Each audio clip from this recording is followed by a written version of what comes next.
Hello friends, welcome back to my channel and this is me Indra here, and today we are going to discuss class 9th chapter number 5th of bio, that is fundamental unit of life, third part. Okay, as you all know that we have already finished the second part. If you have not seen, we have given the link in description box. You can see that videos. Okay, now we are going to start the third part. Okay, so fundamental unit of life में अब तक हम लोग ने क्या क्या पढ़ लिया है. We have study that what is this cell and who has discovered the cell. Okay, जैसा कि आप सभी को पता है कि सेल क्या होती है. सेल एक structural as well as functional unit है जिसको डिस्कवर्ड किया था रॉबर्ट हुक ने इन द ईयर 1665. ओके, और जो सेल है उसका Latin word for a little room, उसके लैटिन वर्ड को हम लोग क्या मीनिंग देते हैं, अ लिटिल रूम. क्लियर. तो ये सारी तो बेसिक नॉलेज हैं जो कि मैंने आपको फर्स्ट सेकेंड वीडियोस में ऑलरेडी क्लियर कर चुकी है. अगर कोई भी डाउट है तो मैं अगेन एंड अगेन कह रही हूँ, please ask me in the comment section. Okay, I will definitely answer to your every question. Okay, so अब हम लोग आज देखते हैं, आज हम लोग ऑर्गेनल्स के बारे में बात करेंगे. ऑर्गेनल्स के बारे में बात करेंगे as well as animal cell और प्लांट सेल के बारे में बात करेंगे. Okay, so cell represent the basic structural and functional unit of life that you all know, I hope. Okay, तो ऑर्गेनल्स होते क्या हैं? Small structures inside a cell which specify function. अब जैसा कि मैंने आपको एक चीज़ बताया था सेकेंड पार्ट में कि एज अ लेबर सेल के लिए ऑर्गेनल्स काम आते हैं. एज अ लेबर में बात कर रही हूँ. ओके, एज अ लेबर वो उन लोग ऑर्गेनल सेल के लिए वर्क करते हैं. जैसे आपके घरों में जब भी घर बनाने की बारी आती है, आपका जब भी होम बनता है तो कौन बनाता है? लेबर बनाते हैं ना. तो होम को और प्रिपेयर्ड करने के लिए लेबर की हेल्प पड़ती है. वैसे ही सेल को और अच्छे से फंक्शनिंग करने के लिए या फिर और अच्छे से उसका काम और एक्यूरेसी के साथ बनाने के लिए उन्हें एक ऑर्गेनल की ज़रूरत पड़ती है. That organelle is your like a labour. Okay, so I hope कि आपको इतना क्लियर हो गया है. So all organisms are composed of one or more sales. ये आपको पता है कि सारे ऑर्गेनिज्म नहीं, जो यूनी एंड मल्टी तो एक या एक से ज़्यादा ही सेल के बने होते हैं और यूनी तो एक ही सेल के बने होते हैं, क्योंकि उन्हें एक ही सेल से सारे फंक्शन अटेंड करना है. सो उनके लिए तो ठीक है, लेकिन जो मल्टी सेलुलर है उनके पास तो भाई बहुत सारे सेल हैं. तो मैंने आपको फर्स्ट वीडियो में क्लियर किया था कि उन्होंने अपना ग्रुप बनाया कि एक ग्रुप रिप्रोडक्शन करेगा, दूसरा ग्रुप एक्सक्रीशन करेगा, तीसरा ग्रुप न्यूट्रिशन करेगा. तो ऐसे उन्होंने ग्रुप बना दिया गया है मल्टी सेलुलर में, जिसके कारण उन लोग अच्छे से एक्यूरेसी के साथ उनका काम पूरा होता है, कंप्लीट होता है. नाउ आई होप कि आपको इतना चीज़ें क्लियर हो गई हैं. Now all tissue and organelles are composed of cell.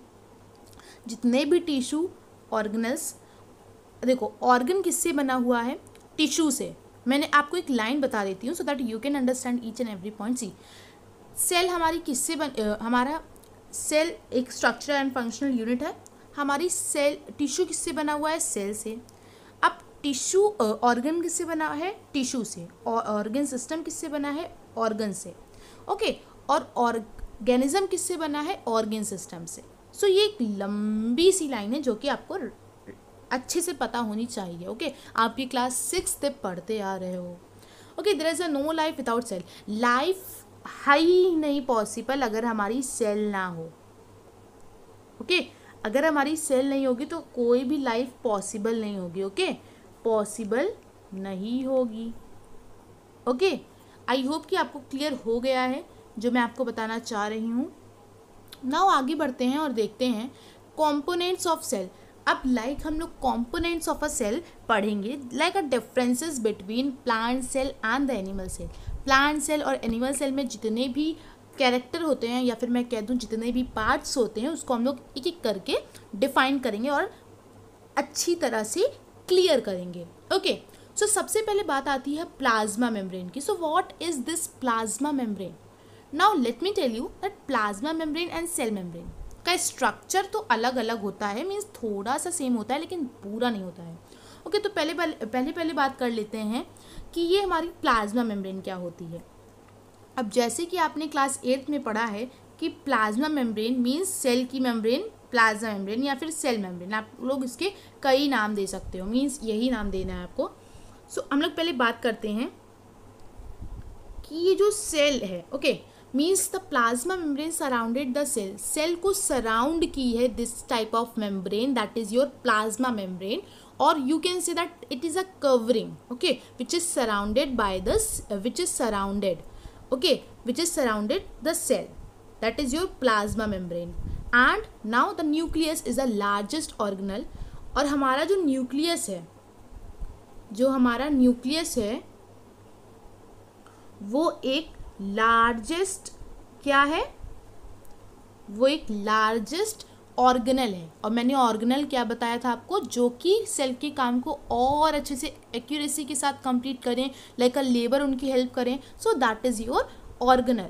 Okay, तो न्यूक्लियस सबसे बड़ा ऑर्गेनल है सारे ऑर्गेनल्स में से, डबल लेयर्ड न्यूक्लियर एनवेलप। अब इसके पास डबल लेयर होती हैं, that is your nuclear envelope. Nuclear envelope is a type of your layer, okay, जो कि कवर की गई होती है न्यूक्लियस के बाहर। आई होप कि चीज़ें यहाँ तक क्लियर है। अगर कोई भी डाउट है जल्दी से मुझसे पूछ लीजिए। सो अब देखते हैं, ये आपकी हो जाती है जो सेल में जितने फंक्शंस होते हैं वो, like this diagram I will show you. See, cytoplasm आप लोग देख सकते हो, जो जेली लाइक सब्सटेंस है जो पूरे सेल में भरा हुआ है, that is your cytoplasm. Endoplasmic reticulum is a type of organelle. We will be discussing this, okay. Further we will be discussing this, okay. So अब endoplasmic reticulum के पास to types of के endoplasmic reticulum होते हैं, एक rough endoplasmic reticulum और smooth endoplasmic reticulum। अब इन्हें rough और स्मूथ क्यों कहते हैं ये हम लोग फर्दर डिस्कस करेंगे अभी ही थोड़ी देर में, ओके। तो नाउ गोल्जी ऑपरेटर्स, देखो आपने क्लास 8 में इसे गोल्जी बॉडीज़ पढ़ी थी। नाउ इस क्लास 8 में आप लोग इसे गोल्जी ऑपरेटर्स पढ़ोगे, गोल्जी कॉम्प्लेक्स पढ़ोगे, इसके बहुत सारे नाम हैं, okay. So don't worry, you can take any of the name, okay, like you can take Golgi operators as a name of, okay. तो गोल्जी बॉडीज़ क्या होती हैं ये भी हम लोग फर्दर डिस्कस करेंगे। प्लाज्मा मेम्ब्रेन तो हम लोग डिस्कस कर ही रहे हैं, सेंट्रोल्स क्या होते हैं, न्यूक्लियस क्या होते हैं, और ये सारे चीज़ें हम लोग देखेंगे। माइटोकॉन्ड्रिया क्या होता है, राइबोसोम्स के क्या होते हैं, ओके। सो ये सारी चीज़ें हम लोग डिस्कस करेंगे। चलो सबसे पहले शुरू करते हैं प्लाज्मा मेम्ब्रेन से। तो प्लाज्मा मेम्ब्रेन होती क्या है, मैंने आपको थोड़ा आइडिया दिया कि it is a type of covering which surrounds the cell, जो कि सराउंडेड है सेल को, सेल की एकदम सराउंड की गई है, okay. So that what is a plasma membrane we will be discussing. See, plasma membrane is flexible and it is made up of organic molecules. और ऑर्गेनिक मॉलिक्यूल्स क्या है, हमारे लिपिड्स हैं एज वेल एज कौन है हमारे, आप मुझे कमेंट करके बताइएगा। आप कमेंट नहीं करते हैं तो आपको कमेंट करना है कि कोई भी क्वेश्चंस में अगर आपसे पूछ रही हूँ, so you have to tell in the comment session so that you can understand it, okay. So हमारे जो ऑर्गेनिक मॉलिक्यूल है वो कौन से हैं, सुनाई नहीं दिया, कौन से हैं, लिपिड्स एंड प्रोटीन्स हैं, ओके। बोला करिए जब मैं आपको, अगर मैं यही रिकॉर्ड कर रही हूँ बट आपको बोलना है, चाहे आप ये लाइव नहीं है बट आपको बोलना है, ओके। आप बोलेंगे तो आपकी अच्छे से क्लियर होगा, सो दैट आपको अच्छे से समझ आएगा। सो आप बोला करिए, ओके। सो कौन कौन है, ऑर्गेनिक मॉलिक्यूल्स बना हुआ है, ऑर्गेनिक मॉलिक्यूल से बने हुए हैं lipids and proteins. Lipids and proteins बने हुए हैं किससे, ऑर्गेनिक मॉलिक्यूल से, ओके।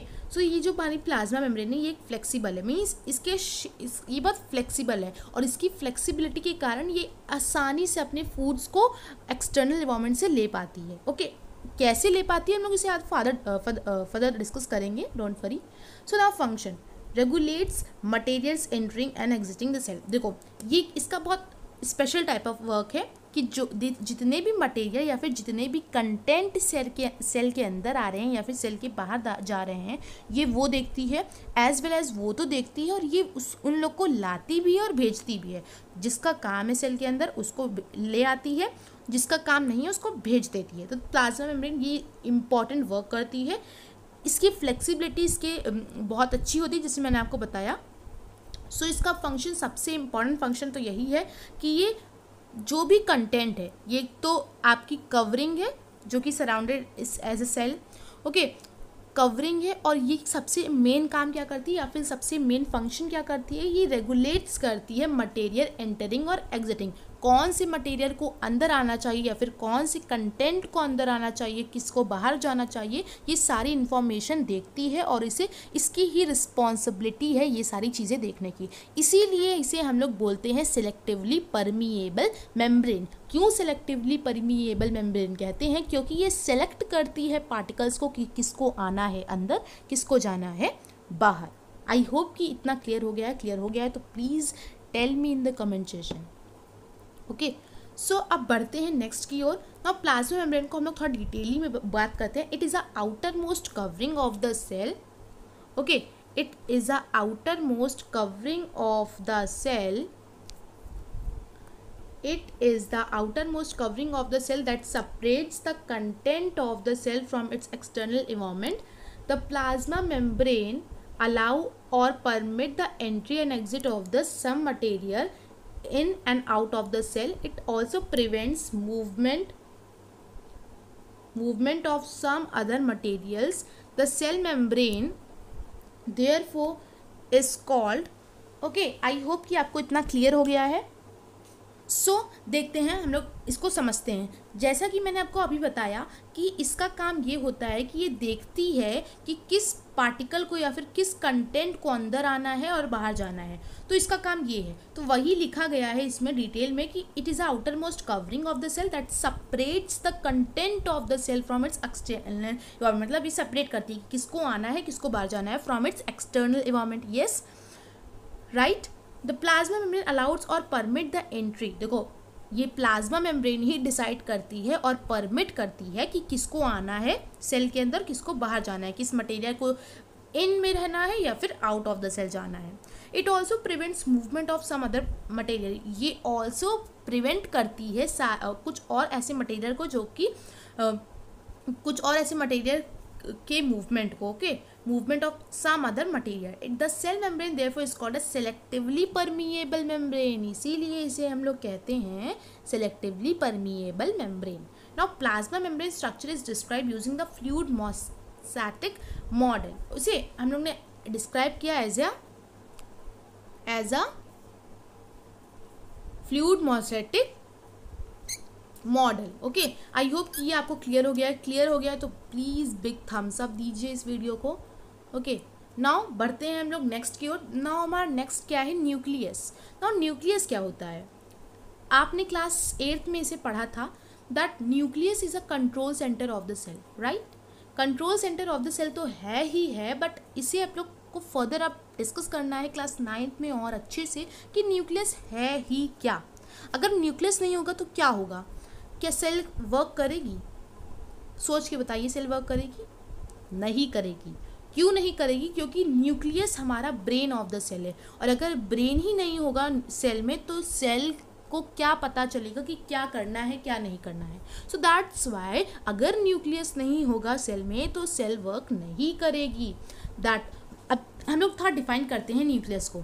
न्यूक्लियस क्या है ये आपने क्लास 8th में आप रटते चले आ रहे हैं कि न्यूक्लियस क्या है, ये इसकी डेफिनेशन भी आप रटते चले आ रहे हैं कि nucleus is a control centre of the cell. Okay, it is simply we call as a control centre of the cell और a brain of the cell. Okay, कुछ भी कह लो, क्योंकि ब्रेन, अब इससे हम लोग ब्रेन ऑफ द सेल क्यों कह रहे हैं? क्योंकि जैसे हमारी बॉडी में जो हमारा ब्रेन है वो सारा फंक्शन देखता है हमारा। अगर ब्रेन ना होगा तो हम लोग कुछ कर पाएंगे? नहीं कर पाएंगे। वैसे सेम सेल के साथ भी होता है, अगर उसका ब्रेन नहीं होगा तो सेल वर्क नहीं करेगी।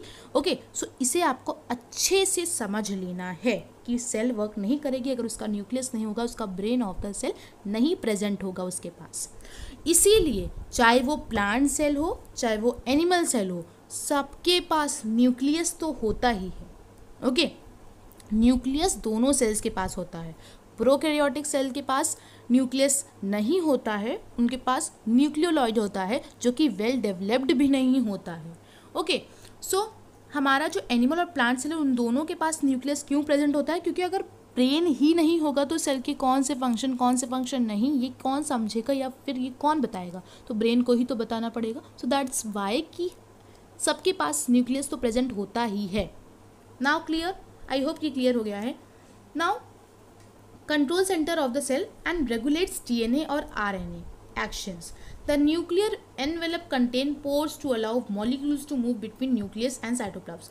देखो जो nucleus, see let me tell you so that you can understand. Nuclear envelope आपको दिख रहा होगा, तो ये जो न्यूक्लियर एनवेलप है इसके पास कुछ छोटे छोटे पोर्स होते हैं। ओके, छोटे छोटे क्या होते हैं, ये पोर्स आपको दिख रहे होंगे। ये क्या है, ये छोटे छोटे पोर्स हैं। ओके, ये क्या है, छोटे छोटे पोर्स हैं। So it contains pores to allow molecules to move.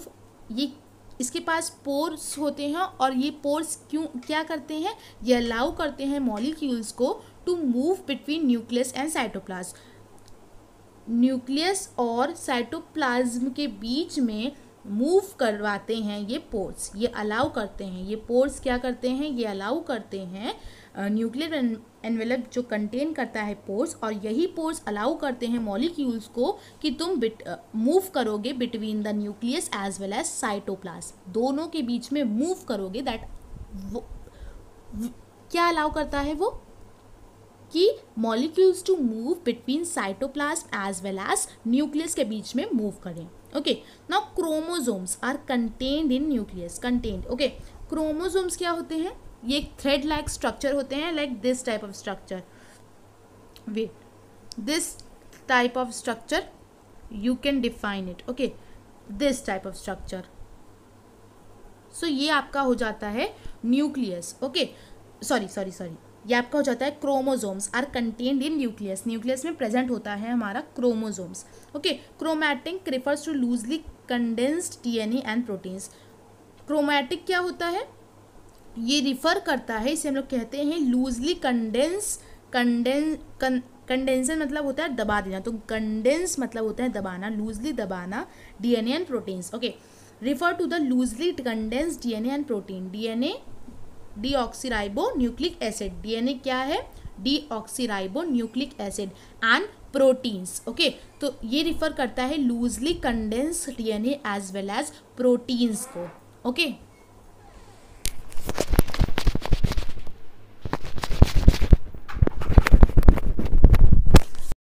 सो हम लोग ने जान लिया कि गोल्जी कॉम्प्लेक्स क्या होती है। ये तो ये क्या काम करते हैं, स्टोरेज का काम करते हैं, स्टोरेज मॉडिफिकेशन का काम करते हैं, as well as packaging of proteins product occurs.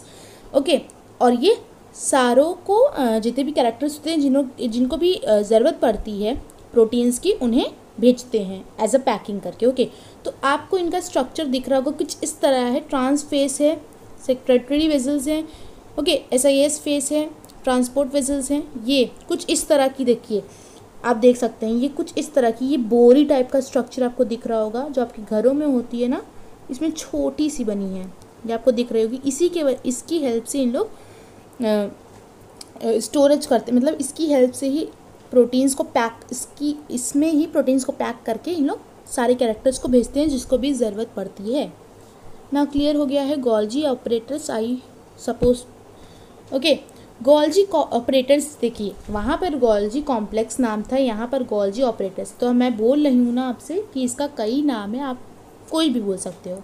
Okay, it depends on you what you want to say. Okay, the Golgi apparatus first described by, अब गोल्जी ऑपरेटर्स की इस फंक्शन को, इस पार्ट को किसने सबसे पहले डिस्क्राइब्ड किया था, Camillo Golgi. Camillo Golgi is a scientist who has described this Golgi operators. Okay, consist of system of membrane bound vesicles. Okay, ये consist of system of membrane bound ये है, एक लेयर membrane bound हुई है, vesicle arrange approximately, vesicles जो कि arranged हैं approximately parallel to each other in a scratch called systems. Okay, systems. Okay, तो ये जो गोल्जी ऑपरेटर्स हैं ये अरेंज्ड हुए हैं। जैसे आप लोग फॉर एग्जांपल आप अपनी बुक्स होते हो उसे एकदम अप्रॉक्सीमेटली अरेंज करके रखते हो बुक शेल्फ पे, उसी तरह ये भी अरेंज्ड हुए हैं approximately parallel to each other, parallel to each other हैं, ईच अदर अरेंज्ड हुए हैं स्ट्रक्चर कॉल्ड सिस्टम्स, जिनको हम लोग कहते हैं सिस्टम्स। क्लियर हो गया है? These membranes often have connections with the membranes of endoplasmic reticulum and therefore constitute another portion of a complex circular membrane system. इनकी membrane का connection किसकी membrane के साथ होता है? Endoplasmic membrane के साथ, and therefore it constitute another portion, और इसीलिए वो जो कि आधा another portion जो है of a complex circular membrane system. Now I hope कि ये बहुत ही ईजी टॉपिक से आपको कोई दिक्कत नहीं होनी चाहिए। The material synthesise near the endoplasmic reticulum is packaged and dispatched to various targets inside and outside the cell through the Golgi operators. Golgi जैसे मैंने आपको बताया था, अमेजॉन का एग्जांपल मैंने आपको थ्रू अमेजॉन का एग्जांपल दे के बताया था कि लाइक अमेजॉन सारे को पैकिंग करके सामान देता है, उसी तरह हमारा गोल्जी ऑपरेटर्स क्या करता है? गोल्जी ऑपरेटर्स की ये एक एडवांटेजेस है कि ये सारे प्रोटीन्स को पैक करके जहाँ जहाँ पर टारगेट होता है, जहाँ जहाँ पर बेचने का काम होता है, उसे या फिर इनसाइड ऑफ द सेल या फिर आउटसाइड ऑफ द सेल कहीं पे भी ये बेचता है। तो इसका काम ये होता है गोल्जी ऑपरेटर्स का। ओके, जैसे यहाँ पे लिखा भी, आप लोग रीड आउट कर सकते हो। Its function including a storage, जैसे मैंने बताया था, इसका एक सबसे इंपॉर्टेंट फंक्शन है कि ये स्टोरेज मॉडिफिकेशन करता है and packaging of products in this, मतलब जो कि बोरी, जो मैंने आपको हिंदी में बताया था। It some cases complex sugar में be made from simple sugar. देखो, कुछ कुछ केसेस में ऐसा होता है जो कि कॉम्प्लेक्स शुगर्स होती हैं वो बन जाती हैं सिंपल शुगर्स में इन द गोल्जी ऑपरेटर्स में। ओके, तो कभी कभी ऐसा होता है। The Golgi operators is also involve in a formation of lysosomes. Lysosomes बनाने के फॉर्मेशन में भी हमारा गोल्जी ऑपरेटर्स होता है। समझ आया? The Golgi operators is also involved in a formation of lysosomes. Lysosomes को बनाने के फॉर्मेशन में भी हमारा Golgi operators इन्वॉल्व होता है, उसमें होता है। क्लियर हो गया? आई होप कि ये सारे पॉइंट्स क्लियर हो गए हैं। प्लीज़ बताइएगा मुझे कमेंट सेक्शन में कि आपको क्या समझ आया, क्या नहीं आया।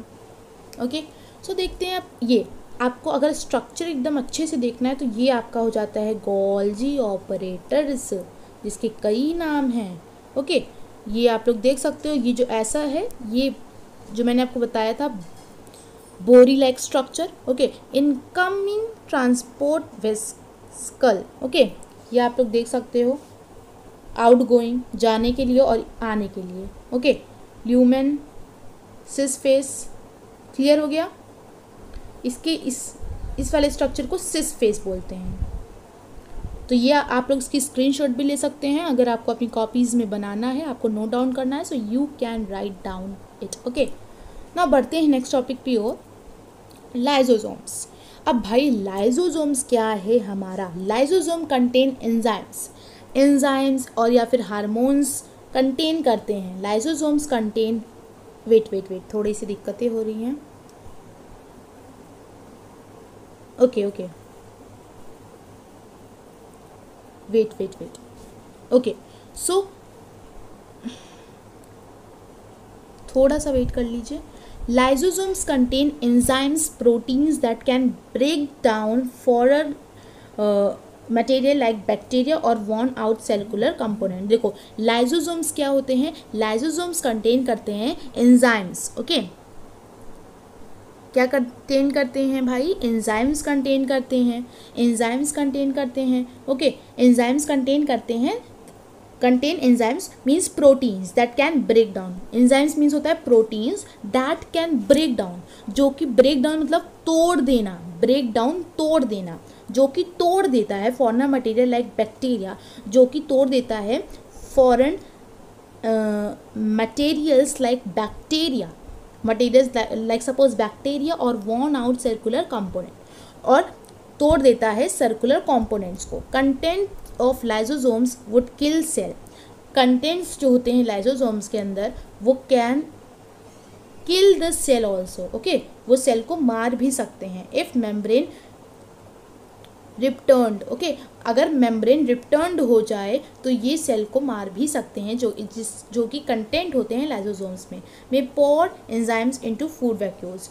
ये जो होते हैं, ये पोर जो आपको कुछ इस टाइप का स्ट्रक्चर दिखता है सेल के अंदर, वो पोर होते हैं एंजाइम्स इनटू फूड वैक्यूल्स। आपको वैक्यूल्स पता है, जो कि बहुत बड़ा सा होता है, जो आपके सेल में बहुत ज़्यादा स्पेस ऑक्यूपाइड किया रहता है, that is your food vacuole में पोर एंजाइम्स इनटू फूड वैक्यूल में पोर्ड इनटू द फूड एक वैक्यूल्स। क्लियर हो गया है?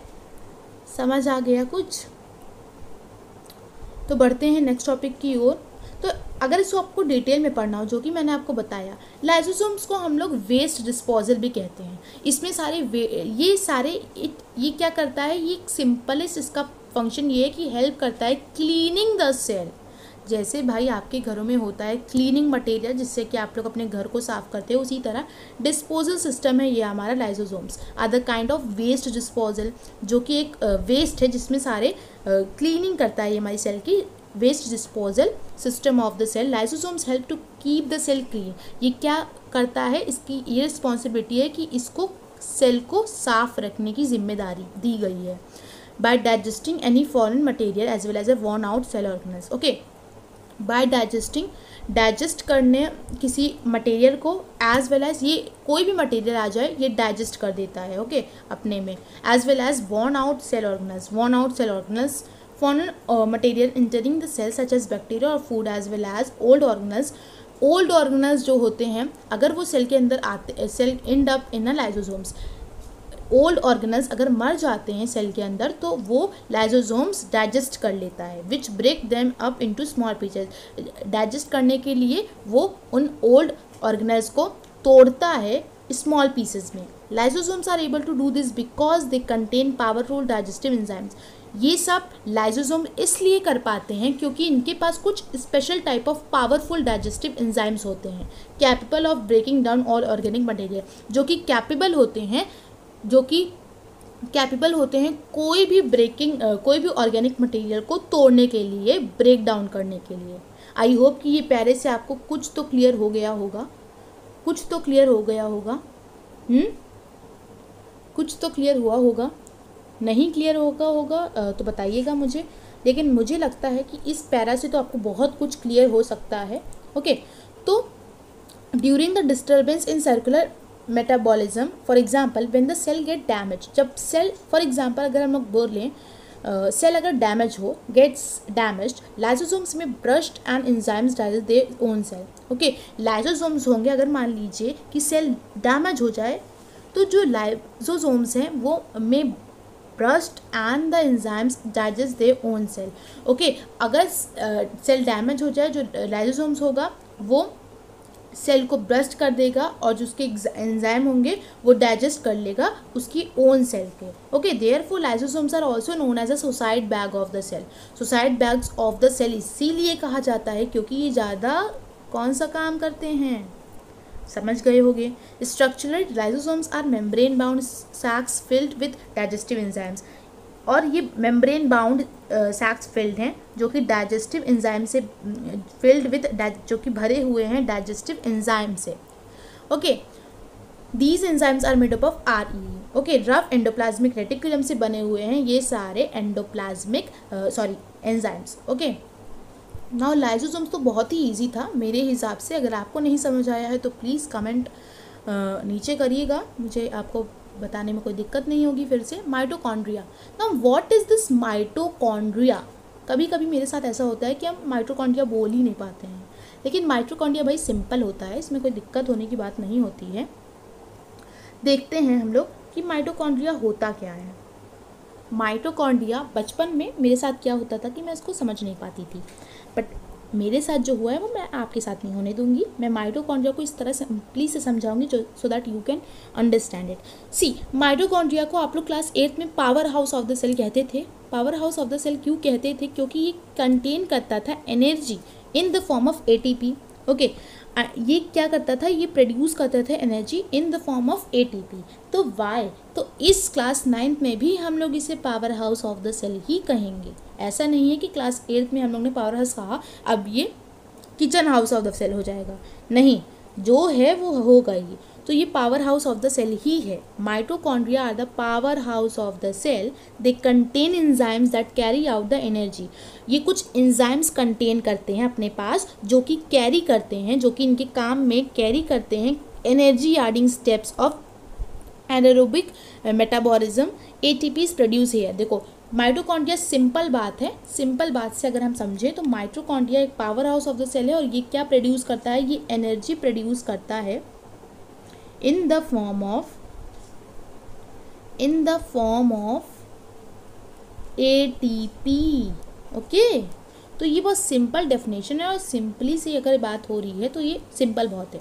माइटोकॉन्ड्रिया एक power house of the cell है और ये प्रोड्यूस करता है एनर्जी किस फॉर्म में, ATP के फॉर्म में। Composed of a double membrane, ये भी डबल मेम्ब्रेन से बना हुआ है। ये किससे बना हुआ है, डबल मेम्ब्रेन से बना हुआ है। The inner membrane is folded into the cristae. Okay, ये डबल मेम्ब्रेन है, इसके पास आउटर मेम्ब्रेन और इनर मेम्ब्रेन। आउटर मेम्ब्रेन है और इनर मेम्ब्रेन किससे बनी हुई है, फोल्डेड। इनर मेम्ब्रेन फोल्ड हुई है, थोड़ी सी फोल्डेड हुई है। ओके, तो देखो आप लोग को स्ट्रक्चर में दिख रहा होगा, इनर आपकी कुछ इस तरह है जो कि फोल्ड हुई है, लेकिन आउटर आपकी कुछ इस तरह है, ये फोल्ड हो के बनी है ना। तो ये इनर मेम्ब्रेन है और ये फोल्ड हुई है, इसे हम लोग क्या कहेंगे, cristae. Mitochondria are self replicating containing their own circular DNA. ये अपना खुद डीएनए रखते हैं और अपना ही खुद प्रोटीन बनाते हैं। माइटोकॉन्ड्रिया अपना सेल्फ रिप्लिकेटिंग करते हैं और इनके पास इनका खुद का डीएनए और प्रोटीन होता है। ये अपना खुद डीएनए यूज़ करते हैं, अपना खुद डीएनए बनाते हैं।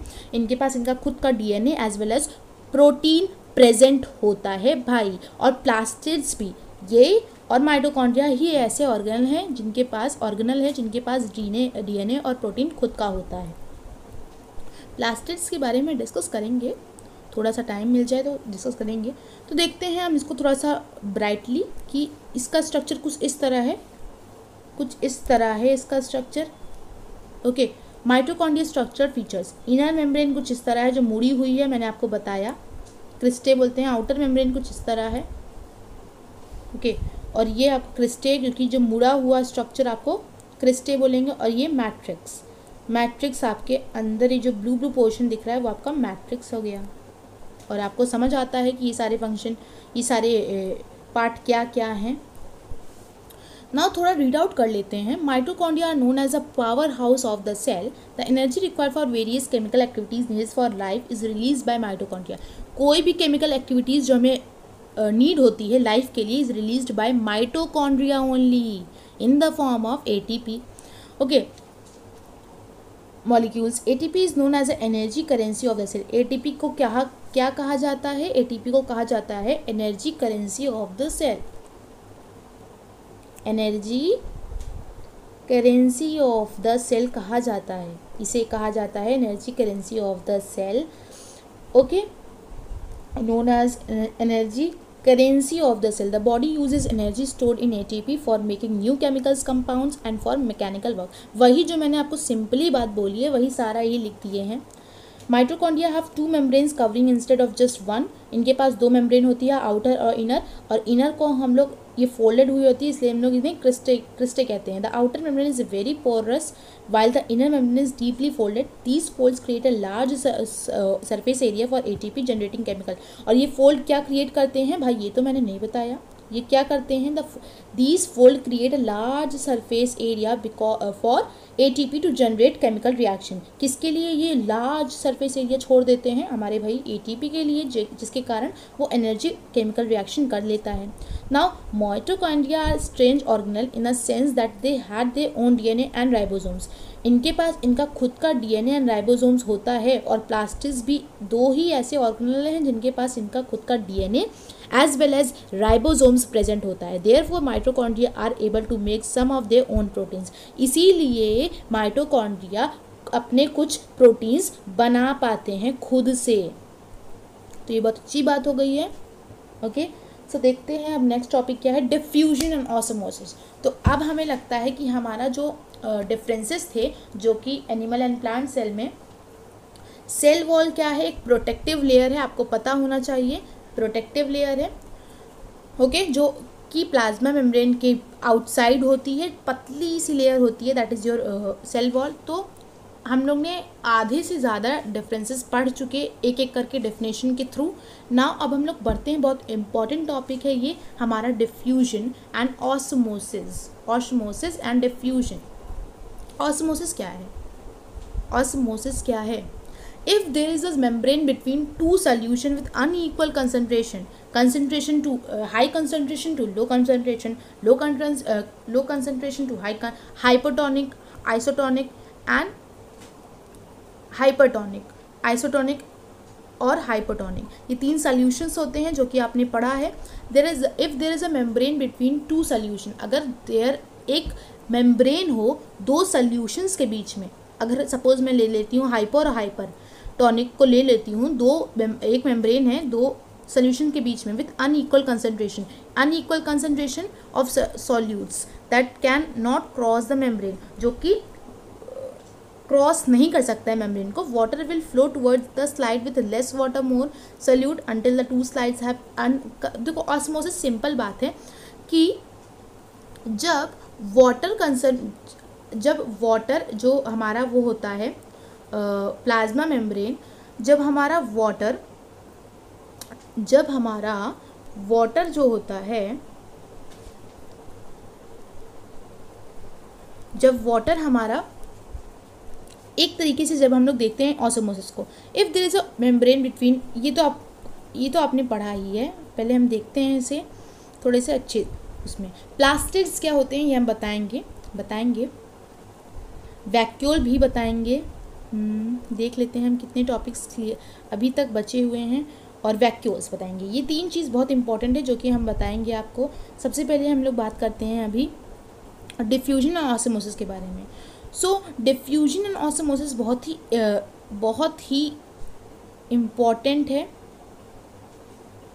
ओके, डिफ्यूजन एंड ऑस्मोसिस बहुत ही इंपॉर्टेंट है। तो सबसे पहले डिफ्यूजन एंड ऑस्मोसिस को समझने से पहले आपको hypotonic, isotonic and hypertonic solution पढ़ना होगा। If the medium surrounding the cell has a high concentration to the higher water concentration, अगर जो भी मीडियम है जो कि सराउंडेड है सेल के अंदर, has a high water concentration, अगर उसके पास हाई वाटर कंसंट्रेशन है, देन द सेल से ज़्यादा हाई वाटर कंसंट्रेशन है, meaning that the outside solution is very dilute. इसका मतलब है कि जो आउटसाइड सोल्यूशन है, मीन्स एक्सटर्नल सोल्यूशन है, वो बहुत ही डिल्यूट है। The cell will gain water by osmosis, cell पा लेगी, मतलब उसका वो गेन कर लेगी water by osmosis. Such uh solution is known as hypotonic. जब भी सेल जो मीडियम है जो कि surrounding, if the medium surrounding the cell has a high concentration water, then the cell, meaning that the outside solution is very very dilute। समझ आ रहा है? the cell will gain water by osmosis। तो cell क्या कर लेगी? Gain कर लेगी सारे वाटर को by the process of osmosis। such solution is your hypotonic solution। now next क्या है? if the medium has exactly the same water concentration, देखो आइसोटोनिक में, हाइपरटोनिक में अगर सेल से ज़्यादा होगा उसका कंसंट्रेशन, वाटर का कंसंट्रेशन, तो हमारा हाइपोटोनिक होगा। आइसोटोनिक क्या है? जब दोनों इक्वल होगा, सेल में भी वाटर इक्वल होगा और वाटर कंसंट्रेशन भी इक्वल होगा, नेट नो मूवमेंट होगा of water cross the cell membrane, such solution is known as isotonic. जब दोनों चीज़ इक्वल होंगी तो वो आइसोटोनिक होगा, जिसमें कोई चेंज नहीं होगा, तो आइसोटोनिक हो जाएगा।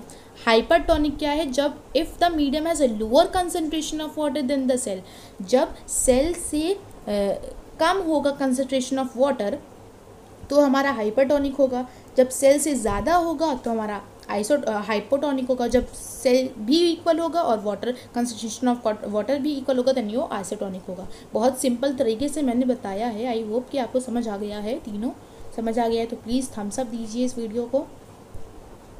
नहीं समझ आया है तो प्लीज़ बताइए मुझे। थैंक्स फॉर वॉचिंग नहीं है क्योंकि मुझे आपको पहले ये बताना था।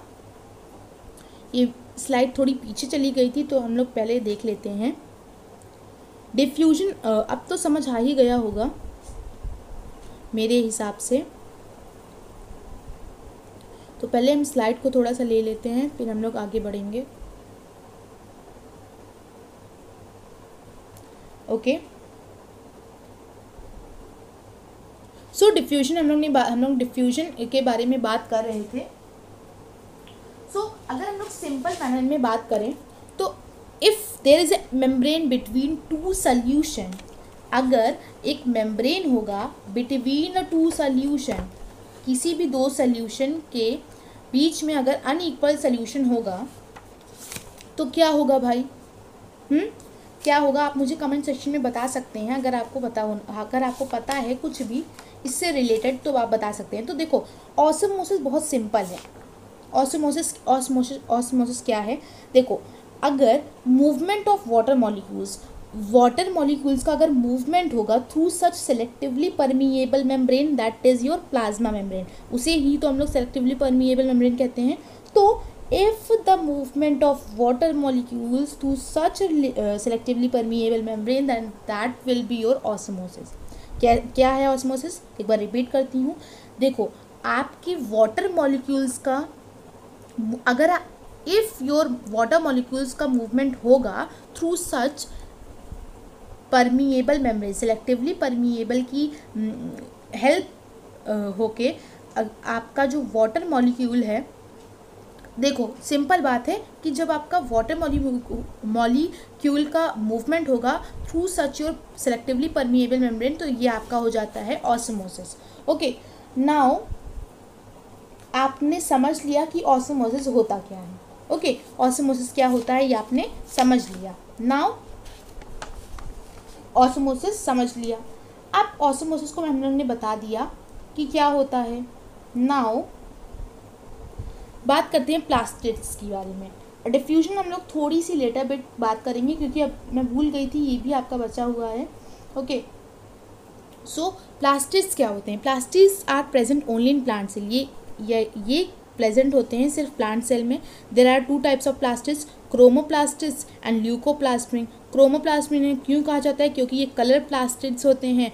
ये क्या कंटेन करते हैं? ये क्लोरोफिल कंटेन करते हैं और ये कलरफुल प्लास्टिड्स होते हैं। ल्यूकोप्लास्ट इन्हें क्यों कहा जाता है? क्योंकि ये कलरलेस होते हैं और ये वाइट होते हैं। ओके, ल्यूकोप्लास्ट क्यों कहते हैं? क्योंकि ये कलरलेस होते हैं, इनके पास कोई कलर नहीं होता, ये वाइट ही होते हैं या फिर कलरलेस होते हैं।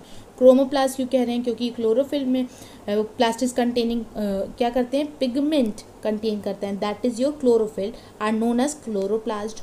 Chloroplast are important for photosynthesis. Photosynthesis के लिए हमारा क्लोरोप्लास्ट इम्पॉर्टेंट है in plant. Chloroplast also contain in very yellow और orange pigment in addition to the chlorophyll. Leucoplasts are primary organelle in which materials such as starch, oils and proteins granules are stored, जिसमें proteins and oils store होता है, ये हमारा leucoplast में। The internal organisation of plastids consisting of numerous membrane layers embedded in a material called the stroma. Okay, जो आपका internal organisation होता है प्लास्टिड्स का, consist of numerous membrane layer से बना होता है, embedded in a material, that is your stroma. Okay, stroma. Plastids are similar to mitochondria. Mitochondria से एकदम सिमिलर होती हैं प्लास्टिड्स। ओके, इन एक्सटर्नल स्ट्रक्चर, एक्सटर्नल बाहर के स्ट्रक्चर थोड़े सिमिलर होते हैं माइटोकॉन्ड्रिया और प्लास्टिड्स के। Like mitochondria plastids also have, मैंने क्या बताया था कि माइटोकॉन्ड्रिया जिस तरह डीएनए एंड राइबोसोम्स अपना उसके पास उसका खुद होता है, उसी तरह प्लास्टिड्स के पास भी mitochondria as well as DNA उसका खुद होता है। जैसे कि यहाँ पर लिखा भी है, आप लोग रीड आउट कर सकते हो। ओके, यहाँ पर लिखा हुआ है। ओके, तो उनके पास भी उनका खुद का होता है। क्लियर? नाउ बात करते हैं हम लोग नेक्स्ट की, वैक्यूल्स। भाई वैक्यूल बहुत सिंपल है। Vacuoles are storage sac of solid और liquid content.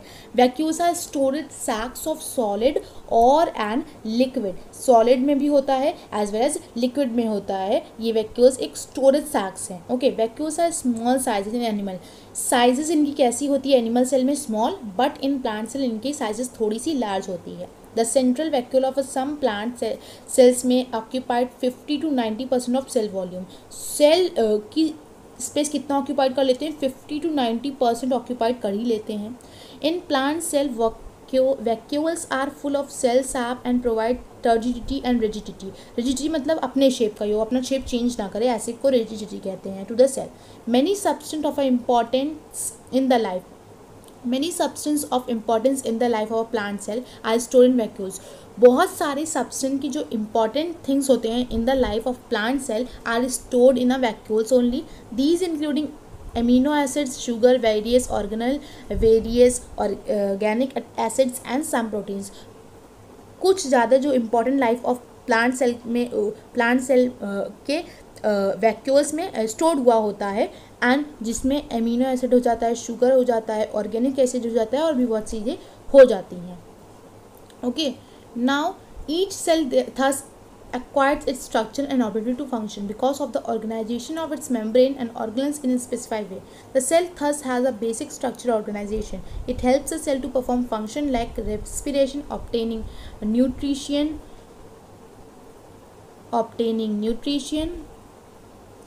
and cleaning of waste. इसमें भी हेल्प करता है. मटेरियल और फॉर्मिंग न्यू प्रोटीन्स. ओके, तो फॉर्मिंग और न्यू प्रोटीन्स में भी हेल्प करता है vacuoles. Thus the cell is a fundamental unit of life, structure unit of living organism. Okay, तो हमारा इसी के साथ चैप्टर फिनिश हो जाता है. डिफ्यूजन हमने नहीं बताया आपको. तो डिफ्यूजन होता क्या है? अगर आपको डिफ्यूजन मतलब नहीं पता, सो बहुत ही सिंपल है. देखो, जैसे आपका मूवमेंट होता है, जब the movement of water across the plasma membrane, जब आपके वाटर का मूवमेंट होता है across your plasma membrane, and it is affected by the amount of substance dissolve in a water.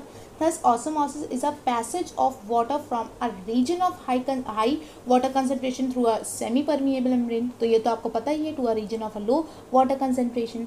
Yes, सो हम लोग ने इतना डिस्कस किया, तो हमें कैसे पता. डिफ्यूजन एक बहुत इंपॉर्टेंट एक्सचेंज ऑफ गैसेस होता है. देखो, डिफ्यूजन क्या है ये मैं आपको बताऊंगी. सो डिफ्यूजन होता क्या है? सी, डिफ्यूजन सिंपल अगर हम लोग बात करें तो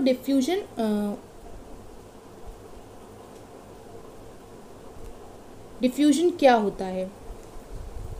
diffusion is important in exchange. Diffusion क्या है? Is important in exchange of gases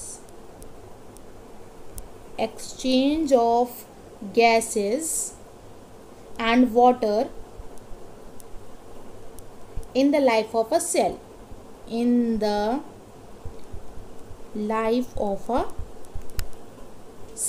Okay, तो क्लियर हो गया. In addition to this the cell also obtain nutrition from its environment.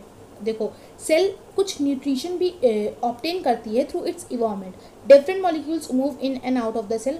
Molecules आते रहते हैं, जाते रहते हैं सेल के अंदर, और जाते भी रहते हैं through a type of transport required use of energy. Okay, so diffusion क्या है? Diffusion is important in exchange of gases and water.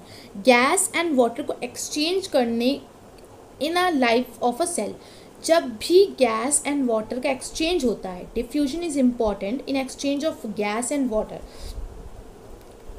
Diffusion तब हमारे लिए बहुत इंपॉर्टेंट हो जाता है जब हमारा gas exchange of gas and water हो जाता है in the life of cell. Life of cell में जब गैस एंड वाटर का एक्सचेंजिंग होती है गैसेस में एज वेल एज वाटर में. गैसेस भी, कोई भी गैसेस फॉर्म हो जाता है, ऑक्सीजन, कार्बन डाइऑक्साइड. तो जब इन दोनों में एक्सचेंज होता है तो in the life of cell, तो that is your diffusion. Diffusion तब हमारे लिए बहुत इंपॉर्टेंट होता है. ओके, समझ आ गया? क्लियर हो गया? ओके, सो आई होप कि आपको क्लियर हो गया है, ये सारी टॉपिक्स क्लियर हो गया है. तो please tell me in the comment section. Thank you so much for seeing this video. इसी के साथ हमारा चैप्टर फिनिश होता है. Thank you for seeing this video. इसी के साथ हमारा चैप्टर एकदम क्लियर से फिनिश हो जाता है. अगर आपको कोई भी डाउट है, please tell me in the comment section. I will definitely answer to your question. Okay, so next video में हम लोग लाएंगे आपके लिए टिश्यू का चैप्टर. टिश्यू चैप्टर बहुत ही इंपॉर्टेंट चैप्टर है, तो